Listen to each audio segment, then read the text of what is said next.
नमस्कार प्रेक्षकांनो, मालिकेचा आजचा भाग खूप जबरदस्त आहे. कारण इतके दिवस आपण वाट पाहत होतो की अस्मिता जी आहे तिच्या समोर प्रियाचा खरा चेहरा आला पाहिजे. प्रिया कशा पद्धतीने वागत आहे, प्रिया आणि अस्मिता यांच्या दोघींमध्ये जे काही घडत असतं, दोघीजणी मिळून जो काही गोंधळ घालत असतात तो सगळा बाहेर आला पाहिजे. आणि अस्मिताने आज खऱ्या अर्थाने इकडे प्रियाचं थोबाड फोडलेलं आहे, प्रियाची वाट लावलेली आहे. कारण अस्मिताने स्वतः पाहिलेलं आहे की जेव्हा अस्मिता ही तेलावरून घसरते तेव्हा प्रिया हसत असते, गालातल्या गालात ती हसत असते. आणि तेव्हा मात्र अस्मिताला खूप राग आलेला असतो, कारण तन्वी माझ्याकडे बघून हसते म्हणजे तिला जराही काही वाटलेलं नाहीये. ही गोष्ट अस्मिताच्या लक्षात आलेली आहे. आणि तेव्हा मात्र अस्मिताने प्रियाला धमकी दिलेली आहे. कारण काही झालं तरीही आज एक आई बोलत होती, एक आई जागी झालेली आहे. कारण अस्मिताच्या बाळाच्या जीवावर प्रिया उठलेली होती. तर या प्रियाची कशी वाट लावायची हे अस्मिताने ठरवलेलं आहे. त्याचबरोबर एवढंच करून ती थांबलेली नाहीये, तर मी तुझी अशी वाट लावेल की तुला अश्विन सुद्धा यातून वाचवू शकणार नाही, अशी धमकी अस्मिताने प्रियाला दिलेली आहे. त्याचबरोबर मोठ्या सुनेचा मान पूर्णाजीने सायलीला दिलेला आहे. आणि सायलीला सांगितलेलं आहे की ते म्हणजे की आत्ता हे सगळं जे काही आहे ते सायली करणार आहे. सायली मोठी सून आहे तर ती चोटी भरणार आहे, म्हणून तिने प्रियाला बाजूला केलेला आहे. एवढा छान असा भाग आहे. त्याचबरोबर आणखी काही पुरावे अर्जुनच्या हाती लागणार आहेत. त्यासाठी हा व्हिडिओ शेवटपर्यंत पहा. त्याचबरोबर चॅनलवरती नवीन असाल तर चॅनलला सबस्क्राईब करा, व्हिडिओला लाईक करा. तर इकडे अस्मिताचा पाय घसरतो त्यावेळेस सायली धावत तिथं जाते आणि सायली ही तिथे अस्मिताला सावरते. मग तिथे तिच्यासोबत कल्पना जाते. अस्मिताला त्या सोप्यावरती आणून बसवतात आणि सायली म्हणते मी काय झालं ते पाहते. कारण अस्मिताने सांगितलेलं असतं की तिथं माझा पाय घसरलेला आहे. आता पाय कसा काय घसरला हा प्रश्न सगळ्यांना पडलेला असतो. म्हणून सायली स्वतः तिथं जाते आणि त्याचबरोबर हे सगळं जे काही घडत आहे, कारण जे गोष्टी घडत आहेत त्या सायली स्वतः पाहते आणि म्हणते इथे तर तेल सांडले. मग इथे तेल कसं सांडले? त्यावेळेस सगळेजण तिथे उभे असतात, सगळे पाहत असतात. सगळ्यांनाच धक्का बसलेला असतो, कारण ज्या गोष्टी घडत असतात त्या खूप भयानक असतात. तेल कसं सांडले हा मोठा प्रश्न तिथं असतो. आणि मग तिथे तेल सांडले म्हणून तिथे लगेच विमल जाते, ते पुसून घेते. प्रिया लगेच बोलायला सुरुवात करते, हे तेल सायलीनं सांडलं असणार आहे मुद्दाम. तेव्हा मात्र सायली म्हणत असते काय काय पण काय बोलतेस तू? मी तर अस्मिता त्यांची तयारी करण्यासाठी त्यांच्या रूम मध्ये गेलेले होते. आणि मग प्रिया म्हणत असते चांगली आपटायला पाहिजे होती ही अस्मिता, म्हणजे ह्या सायलीची वाट लागली असते. कारण इतक्या वेळ झालं ह्या सायलीला कोणी काहीच बोलत नाहीये. हे सगळं ह्या प्रियाचं बोलणं सुरू असतं. तेव्हा मात्र सायली पाहत असते. मग आता कोणी काही बोलत नाही म्हणलं की प्रिया तोंड उघडते आणि सुरू बोलायला सुरुवात करते. तेव्हा ती म्हणत असते की ह्या सायलीनं ना मुद्दामच तेल सांडलेलं असणार आहे. पण अस्मिताचं बारीक लक्ष प्रियाकडे असतं आणि मग ती प्रियाकडे पाहत असते. प्रियाचं जे वागणं आहे ते तिला खटकत असतं आणि मग प्रिया गालातल्या गालात हसत असते. कारण प्रिया म्हणत असते की हे सगळं ह्या सायलीनं केलेलं आहे आणि मुद्दामून केलेलं आहे अस्मिताला पाडण्यासाठी. कारण अस्मिता आणि सायली यांची दुश्मनी आपल्याला सगळ्यांना माहिती आहे, असं प्रिया बोलत असते. तेव्हा सायली म्हणत असते काही काय बोलतेस तू? माझा जीव गेला तरी मी असं काही विचारही करणार नाहीये किंवा त्यांच्या जीवाला त्यांच्या बाळाला धोका होईल असं मी वागणार नाहीये, कारण मला त्यांची काळजी आहे, असं सायली आवर्जून सांगत असते. सायलीचं म्हणणं असतं की मी असं काहीही केलेलं नाही, असं सायलीने स्पष्टपणे सांगितलेलं असतं. परंतु प्रियाचं तोंड मात्र चुरू चालत असतं. प्रिया म्हणत असते की ह्या सायलीनंच केलं, हे हिनं मुद्दाम केलेलं आहे, कारण तिला अस्मिताला त्रास द्यायचा होता, त्यासाठी हिनं हे सगळं कांड केलेलं आहे, असं प्रिया सांगत असते. आणि त्याच वेळी प्रिया जेव्हा हे बोलत असते, प्रियाचं म्हणणं असतं अस्मिताच्या जर बाळाला काय झालं असतं तर? तेव्हा सायली म्हणत असते की बाद झालं, खूप वेळ झाला मी ऐकून घेते, म्हणून तू वाटेल ते बोलणार आहेस का? मी असा काहीही विचार केलेला नाहीये, मी अशा कोणत्याही गोष्टींच्या बाबतीत काहीही केलेलं नाही, असं ती स्पष्टपणे तिथं सांगत असते. तेव्हा मात्र अर्जुन म्हणत असतो काय पण काय बोलतेस तू? कारण अस्मिताला काहीच नाही झालेलं आणि सायलीने वाचवले तिला, सायली तिला सावरायला आलेली होती आणि तू काय बोलतेस हे सगळं, असं अर्जुन तिला बोलत असतो.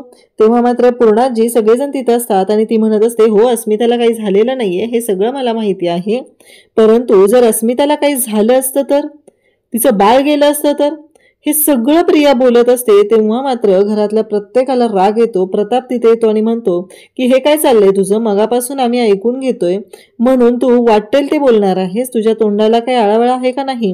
कारण सायलीने हे केले सायलीच्या चुका दाखवण्यासाठी. अगं तू कारण नसताना त्या बाळाच्या बाबतीत इतकं चुकीचं कसं बोलू शकते?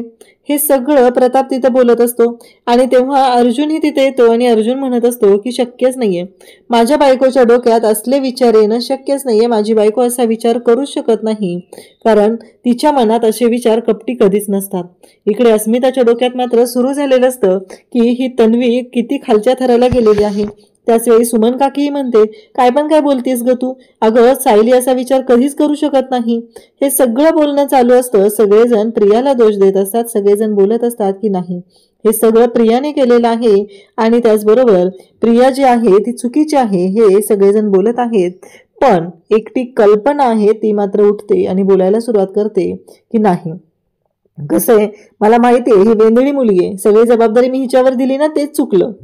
मग प्रेक्षकांना माझं असं म्हणणं आहे की या कल्पनाला एवढी हौस आहे ना, हिची लाडकी सून आहे ना तन्वी, मग तिने तिच्याकडे जबाबदारी द्यायची, सायलीकडे जबाबदारी द्यायची गरजच नव्हती. तिच्यावर विश्वास नाहीये तर गरज काय होती सायलीकडे जबाबदारी द्यायची? डायरेक्ट आता तिनं प्रियाने आरोप केले की लगेचच ही पुढे होऊन आता सायलीवर आरोप करायला तयार झालेली असते. डायरेक्ट तिथं म्हणत असते की हे सगळं जे केलेलं आहे ना हे ह्या सायलीनंच केलेलं आहे, म्हणून आता सायलीला वाटेल त्या शब्दात बोलायला सुरुवात करते. सायलीबद्दल चुकीच्या पद्धतीनं ती बोलत असते. हे सगळं घडत असतं. तेव्हा मात्र इकडे आता सायली म्हणत असते की नाही मी असं काहीच केलेलं नाहीये. सायली स्पष्टपणे ह्या सर्व गोष्टी सांगत असते. सायली सांगत असते की माझा याच्यामध्ये काहीच दोष नाहीये, मी खरंच काही केलेलं नाहीये हे सायली सांगत असते. पण आता सायलीचं ऐकून तिथं कोण घेत नसतं. ही गोष्ट प्रतापच्या लक्षात येते आणि प्रताप उठतो आणि तिथे येतो आणि सांगू लागतो की एक गोष्ट लक्षात ठेवायची बास, आता ही तन्वी जी आहे ना ती वाटेल ते आरोप करत आहे, इतक्या वेळ झालं मी ऐकून घेतलेलं आहे पण यापुढे मी ऐकून घेणार नाही. आणि ती बोलतच अशा पद्धतीनं असते की म्हणजे जे बाळ जन्माला यायचं आहे त्याच्याबद्दल इतकं अभद्र बोलणं असतं तिचं. ते ऐकून मात्र सगळ्यांनाच तिथे धक्का बसलेला असतो, कारण अशा पद्धतीने बोललं नाही पाहिजे, अशा पद्धतीनं ती बोलत असते. तेव्हा मात्र प्रताप म्हणतो की बस झालं, कोणाचा विश्वास असू दे किंवा नसू दे माझा सायलीवरती पूर्ण विश्वास आहे. सायलीनं असं काहीही केलेलं नाही. तू कितीही काही बोललीस तर एक गोष्ट लक्षात ठेव, आज तू सगळ्यांच्या समोर शब्द मांडत आहे की सायलीने हे सगळं केलेलं आहे, सायलीने हे सगळं केलेलं आहे, सायलीने अस्मिताला पाडण्याचा प्रयत्न केला. इवन अगं कल्पना तू विसरतेस का, आपलं नातवंड अजून जन्माला यायचंय त्याच्याबद्दल इतकं अभद्र ही मुलगी बोलते तरीही तू तिला एक शब्दही बोलत नाही. आणि पूर्णाई मला कळत नाहीये की हे सगळं जे काही चाललंय ना हे तुला पटत नाहीये हे मला माहिती आहे, पण तरीही तू त्याच्याबद्दल काहीच बोलत नाही. म्हणजे इथं तू सायलीची बाजूही घेत नाहीये आणि सायलीला तिथे सायलीबद्दल काही बोलतही नाहीये. म्हणजे काय समजायचं या सगळ्याचा अर्थ, असं इथं बोलणं चाललेलं असतं. आणि तेव्हा मात्र सगळेजण तिथं असतात आणि प्रताप म्हणत असतो की एक गोष्ट लक्षात ठेवायची आहे, कारण मला माहिती आहे की काहीही झालं तरीही आत्ता ज्या गोष्टी घडत आहेत त्यामध्ये सायलीचा अजिबात दोष नाही. सायली असं वागूच शकत नाहीये हे मला पूर्णपणे खात्री आहे, कारण सायली एखाद्याच्या जीवावर कधीच उठणार नाही. कारण जेव्हापासून अस्मिताची न्यूज कळलेली आहे तेव्हापासून सायली फक्त आणि फक्त अस्मिताची काळजी घेत आहे, तिला काय हवं नको तिची आवड जपत आहे. आणि आत्ता तुम्ही सगळेजण सायलीला दोष देत आहात. हे सगळं प्रताप तिथं बोलत असतो. प्रतापला माहिती असतं की यामध्ये सायलीची काहीच चूक नाहीये, सायलीवरती फक्त आरोप केले जात आहेत.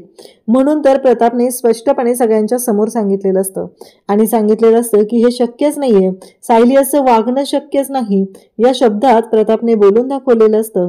आणि तेव्हा मात्र सगळेजण आता तिथे पाहत असतात. सगळ्यांनाच धक्का बसलेला असतो की हे सगळं काय घडतंय.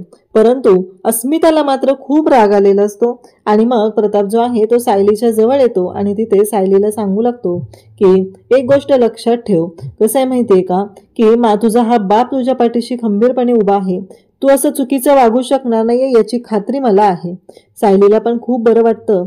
सायलीच्या डोळ्यात खरं तर पाणी आलेलं असतं. तिला वाईट वाटलेलं असतं की तिनं अशा पद्धतीनं कधीच वागलेली नाहीये, तिनं चुकीच्या पद्धतीनं कधीच विचार करत नाही.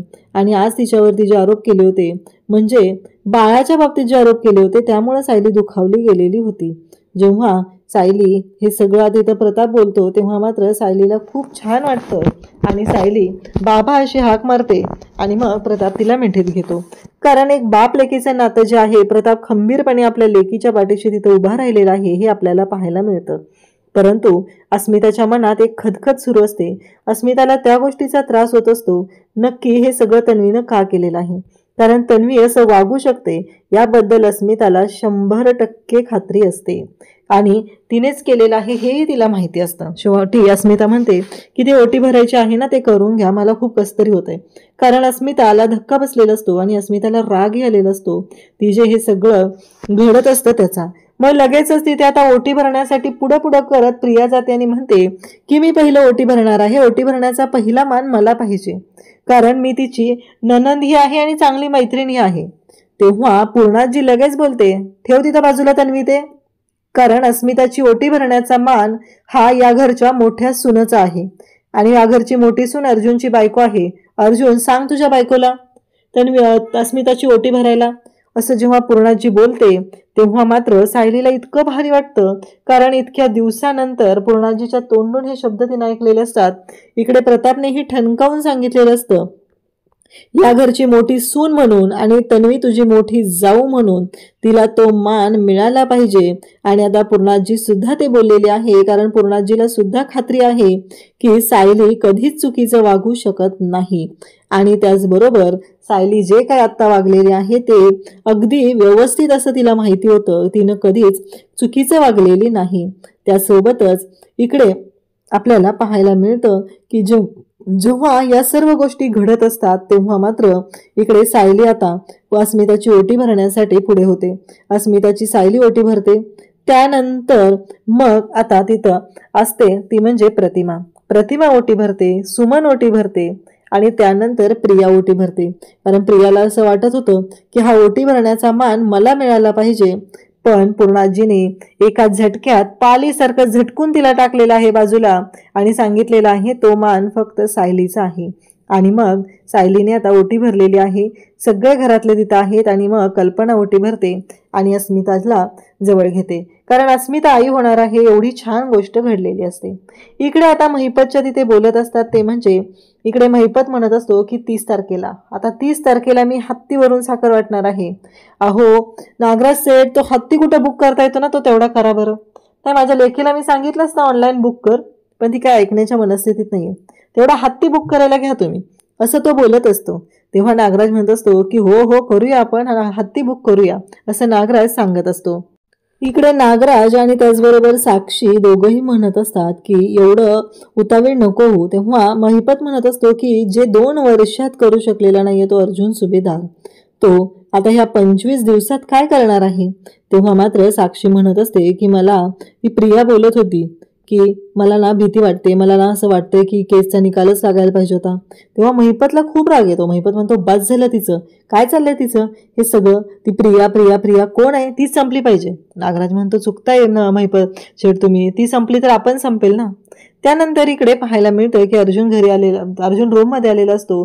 सायली सायली बायको बायको बायको म्हणून तो एवढा खुश झालेला असतो आणि सायलीला जवळ घेतो आणि मग सायलीला म्हणतो की तुझ्या डोळ्यात पाणी, काय झालं. तेव्हा सायली म्हणत असते की ते आनंदाश्रू आहेत. इकडे अस्मिता रूम मध्ये असते, ती विचार करत असते, तिच्या डोक्यामध्ये प्रश्न पडलेले असतात की हे सगळं काय झालेलं आहे. आणि तेवढ्यातच तिथे येते ती म्हणजे प्रिया जाम खुश झालेली असते. अस्मिता खरंच खूप भारी वाटते आज, आणि त्या सायलीला चांगलीच अद्दल घडवली, तुझ्या बाळाच्या जीवावर उठलेली ना ती. तेव्हा अस्मिता थाडकन उठते आणि म्हणू लागते तुला कळतंय का तू काय बोलतेस ते. तन्वी तू खोटं बोलू नकोस, आज तू हद्द पार केलीस, आज तू माझ्या बाळाच्या जीवावर उठली त्या सायलीला त्रास द्यायचा म्हणून. नाही मी ही गोष्ट सहनच करू शकत नाही. तर प्रिया म्हणत असते मी काहीच नाही केलेलं, हे सगळं जे काय आहे ते त्या सायलीनं केले. तेव्हा अस्मिता म्हणत असते की एक गोष्ट लक्षात ठेव, मला चांगलं माहितीये कुणी काय केलंय ते, पण तू विसरतेस, कारण तू प्रत्येक वेळेस सायलीला त्रास देण्यासाठी त्या दिवशी ते उपवासाच्या दिवशी ते रॅपर सायलीच्या ह्याच्यात टाकण्याचं नाटक केलेलंस. त्याचबरोबर प्रत्येक वेळेस सायलीला तू दागिने चोरण्याच्या आरोपात अडकवलेलं. पण आज तू इतकी हद्द पार केलीस की तू माझ्या बाळाच्या जीवावर उठलेली आहेस. तुला जराही लाज वाटली नाहीये, तू माझ्या बाळाचा जराही विचार केलेला नाहीये. एक गोष्ट लक्षात ठेवायची, पुन्हा जर मला आणि माझ्या बाळाला काय करण्याचा प्रयत्न केलास, अश्विन सुद्धा वाचवू शकणार नाही इतके बेकार हाल मी तुझे करेल, असं अस्मिता तिला बोलत असते. आणि प्रियाला म्हणत असते की लक्षात ठेव, अस्मिताची वॉर्निंग आहे ही, पुन्हा माझ्या आणि माझ्या बाळाच्या वाटेला जायचं नाही. अस्मिताने तिला ओळखलेलं असतं. अस्मिता म्हणालेली असते, सगळेजण तिथं होते, माझं लक्ष तुझ्यावर होतं, तू गालातल्या गालात हसत होतीस. आणि अस्मिताने आता चांगलीच प्रियाला अद्दल घडवलेली आहे. इकडे सायली आणि अर्जुन बोलत असतात. सायली म्हणत असते की काय मला ना कळतच नाही आज बाबांनी, तेव्हा अर्जुन म्हणत असतो की हो बरोबर आहे. आणि त्याचबरोबर अर्जुनचं म्हणणं असतं की ह्या सगळ्या गोष्टी ज्या आहेत ना त्या खूपच छान झालेल्या आहेत. बाबांनी, डॅडने आज तुझी बाजू घेतलेली आहे, तुला मोठ्या सोन्याचा मान दिलाय. सायली म्हणते यालाच तर म्हणतात की श्रीमंती. अर्जुन म्हणतो की हे ज्या गोष्टी मधुभाऊ शिकवत होते तेव्हा प्रिया कुठे गेलेली. तेव्हा सायली म्हणते की तिला श्रीमंत व्हायचं नव्हतं म्हणून ती पैसे शोधायला गेली असेल. हे त्यांचं बोलणं चाललेलं असतं. तेवढ्यात अश्विनचा फोन येतो आणि ती टेलिकॉम इंडस्ट्रीवाले आहेत ना, ते रिपोर्ट देत नाहीये, थोडं टाळाटाळ करतायत. मी रिक्वेस्ट केलेली आहे तर रविराज सरांना कॉल कर आणि त्यांना त्या गोष्टीचं ते काम करायला सांग, असं अर्जुनला सांगायला फोन केलेला असतो. मग अर्जुन सिनियरला मेसेज करतो आणि रविराज काम करणार याची खात्री अर्जुनला असते. इकडे आता प्रताप रूममध्ये आलेला असतो. तो कल्पनाशी बोलत असतो. कल्पना जी आहे ती प्रतापला म्हणत असते की बास. तेव्हा प्रताप म्हणत असतो की तू जे काय राग वगैरे आहे ना तुझा, तो सगळा माझ्यावरती काढ, मला कळलेलं आहे तुला किती राग आलेला आहे ते. हे प्रतापचं बोलणं चाललेलं असतं. तेव्हा इकडे कल्पना म्हणत असते की तुम्ही त्या मुलीची बाजू घेतली, आजही तुम्ही त्या मुलीची बाजू घेऊन बोलत होता, हे सगळं तुम्ही मुद्दामहून केलेलं आहे. तेव्हा प्रताप म्हणत असतो की हे बघ, तुलाही माहिती आहे की सायली असं वागू शकत नाही. जेव्हापासून अस्मिताची न्यूज कळलेली तेव्हापासून सायली तिची काळजी घेते, तिच्याशी छान बोलत असते आणि एवढं सगळं माहिती आहे तुला. आणि सायली अशी वागू शकणार नाही याची खात्री तुलाही आहे. फक्त तन्वीची बाजू घ्यायची म्हणून जर तू करणार असेल तर ते चुकीचं आहे. सायली या घरची मोठी सून आहे आणि तिला मोठ्या सुनेचा मान मिळाला पाहिजे आणि तिच्या पाठीशी मी खंबीरपणे उभा राहणार आहे, कारण तिची चूक नाही, असंच प्रतापने ठणकावून सांगितलेलं आहे आणि कल्पनाला गप्प बसवलेलं आहे. इकडे महिपत, साक्षी, नागराज यांचं बोलणं सुरू आहे. कारण प्रिया ही सुभेदार आणि किल्लेदारांच्या प्रॉपर्टीची चावी आहे म्हणून आपल्याला तिला सांभाळलं पाहिजे. त्यावेळी साक्षी म्हणते तिने तो व्हिडिओ बनवून ठेवलाय, तो कुठे ठेवलाय, आपण जर तिला संपवलं आणि तो व्हिडिओ जर कोणाच्या हाती लागेल असा ठेवला तर आपण तिघं फासावर लटकणार, हे मात्र नक्की आहे, असं नागराज बोलत असतो. इकडे सायली आणि अर्जुन बोलत असतात. सायली म्हणत असते ते रिपोर्ट मिळाले की मग बऱ्यापैकी गोष्टी क्लिअर होतील ना. अर्जुन म्हणत असतो की हो, त्या लोकेशन रिपोर्टवरून क्लिअर होईल की त्यावेळेस नक्की ही कुठं होती, हे सगळं तिथं क्लिअर होईल. या सर्व गोष्टी चालू झालेल्या असतात.